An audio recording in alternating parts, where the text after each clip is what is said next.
구독과 좋아요 정말 감사합니다. 전쟁의 승리는 하늘을 지배하는 자에게 있다는 말이 있을 정도로 상공을 통제할 수 있는 제공권을 장악하는 공중우세권이 절대적으로 중요해졌는데요. 과거 1920년대 비행기로 하늘 정복에 나선 미국, 유럽, 일본 등이 막대한 자금을 투자하며 비행기 및 항공 개발에 뛰어들었습니다. 이를 본 대한민국 임시정부는 항공력의 중요성을 깨닫고 비행기 구매를 추진하였었죠. 하지만 당시 비행기 값은 상상도 할 수 없을 정도로 비쌌습니다. 그러나 이제는 우리 선조가 자력으로 하늘을 지키고자 했던 꿈을 이뤄낸 것은 물론 직접 제조해 비행에 성공하는 수준까지 이뤘는데요. 우리 KF-21 전투기의 시제 1호기와 2호기를 넘어 이제 3호기까지 비행 시험에 나서면서 개발에 점차 속도가 나고 있습니다. 올해부터 비행 시험에 나서는 3호기가 3차 비행까지 완벽하게 마쳤다는 소식입니다. 3호기의 3차 비행은 소식을 듣고 달려온 사우디 공군 측과 해외 바이어 관계자들이 직접 참관했다고 합니다. 이제는 대한민국이 전투기를 만드는 국가로 달라진 해외 시선을 체감할 수 있을 정도가 된 것이죠. 이번 비행 핵심은 속도와 고도, 기동 능력 영역 등을 확장하는 성능 실험을 수행하였다고 밝혔는데요. 이 데이터들은 모두 KF-21 실제 생산 기체에 적용될 예정이라고 합니다. 이날 놀랍게도 KF-21 3호기가 애프터버너를 사용하여 이륙에 성공했다고 하는데요. 애프터버너는 주로 이륙대 수직 상승, 급격한 고도 상승, 초음속 돌파 시 등일 때 사용됩니다. 전투기 노즐에서 불꽃이 나오면서 미칠 듯한 추력으로 기체를 밀어주게 되는데요. 이때 3호기는 엔진 성능의 150% 수준에 근접할 정도의 추력을 보여주었다고 합니다. 비행시험 관계자는 오늘 비행 데이터를 바탕으로 KF-21의 최대 이륙 중량인 25,600kg 비행에도 무리가 없을 것 같다고 이야기하였습니다. 이는 대한민국의 KF-21 전투기를 독자적인 첨단 기술력으로 초음속 전투기 설계 및 생산하는 데 성공했다는 의미인데요. 비행시험 참관 역시 전투기를 자체 생산하지 못하는 나라들에게는 대한민국의 KF-21 전투기가 상당히 매력적으로 다가온다는 점이며 구매를 희망하는 나라가 점점 늘어날 것으로 보입니다. 이번에 성공적으로 시행한 애프터버너에 대해 잠깐 설명하자면 KF-21처럼 초음속 비행이 가능하도록 설계되어 있는 대부분의 전투기들은 초음속으로 비행하기 위해 애프터버너를 작동시키는 것인데 보통 전투기의 제트 엔진은 자체 가진 추진력으로 초음속을 돌파하기 어렵고 애프터버너를 통한 추가적인 추력을 통해 초음속을 돌파할 수 있습니다. 애프터버너는 터보제트 엔진의 추진력을 향상시키는 장치로 한 번 연소가 이루어진 제트 엔진 고온의 배기가스에 제트 엔진의 터빈 뒤쪽에서 다시 연료를 분사하여 더 큰 추진력을 얻게 해주는데 애프터버너는 이미 뜨거워진 배기가스의 연소를 분사하기 때문에 별도의 점화 장치도 필요 없습니다. 다만 연료와 배기가스가 잘 섞이도록 불꽃 안정기란 구조물이 있는데 제트 엔진 뒤에서 보면 동심원 모양으로 여러 개의 고리가 보이는 그 구조물입니다.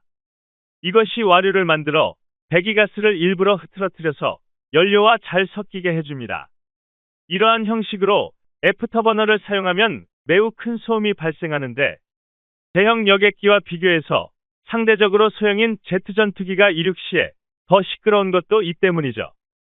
또한 큰 불꽃이 생기는데 여객기와 달리 전투기의 노즐에서만 이륙 시 불꽃이 생기는 것도 이 애프터버너 때문입니다. 초음속 전투기가 등장하는 영화를 보다 보면 전투기의 노즐 뒤로 긴 불꽃을 내뿜으며 비행하는 모습을 볼 수 있는 것이 애프터버너를 사용해서입니다. 다만 대부분의 전투기가 마을을 돌파할 경우 애프터버너 장치를 반드시 사용해야 하기에 연료 문제로 초음속 비행을 오랜 시간 유지할 수 없다는 단점이 있습니다. 이미 한 번 압축기를 거쳐 나온 기체를 이용하는 거라 산소의 농도가 높을 수 없고 거기에 이미 한 번 타고 남은 잔여 산소를 이용하는 거라 효율이 높을 수 없습니다. 반면 우리 공군의 T-50은 경공격기인 FA-50을 염두에 둔 탓에 애프터버너가 달려 있습니다. 초음속 비행이 필요 없는 전투기, 폭격기의 경우 애프터버너 장치가 없는 경우도 흔히 볼 수 있습니다. 그래서 통상적으로 전투기는 계속 애프터버너를 사용하지 않고 급하게 이륙하거나 적기를 향해 고속으로 비행해야 할 때, 그리고 초음속 이상의 속도로 비행해야 할 때 애프터버너를 사용합니다. 또한 너무 자주 애프터버너를 사용할 경우 장기적으로는 엔진 수명을 깎아먹습니다. 최근에는 제트 엔진의 고성능화 덕분에 애프터버너를 이용하지 않고도 초음속 이상의 속도를 얻는 경우도 있는데, 이를 슈퍼크루징 능력이라고 부릅니다. 미국의 최신의 전투기인 F-22 랩터에 장착된 F-119 엔진의 경우 F-100보다 22%나 강해진 추력 덕분에 애프터버너를 안 켜고도 마하 1.72의 속도로 초음속 비행이 가능한 경우죠.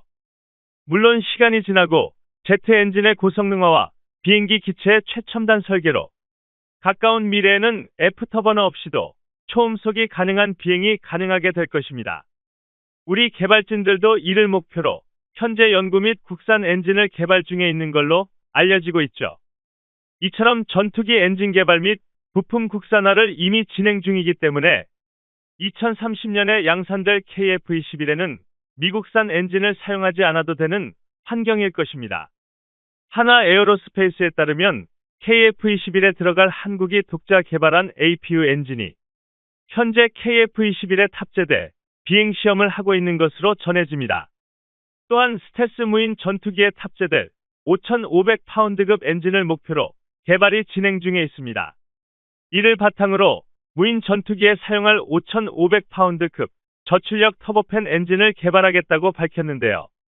현재는 KF-21 보라매가 미국산 엔진을 사용하고 있는 게 팩트지만 향후 국내산 엔진으로 교체할 경우 판매 가격은 훨씬 더 저렴해질 것으로 보고 있는데요.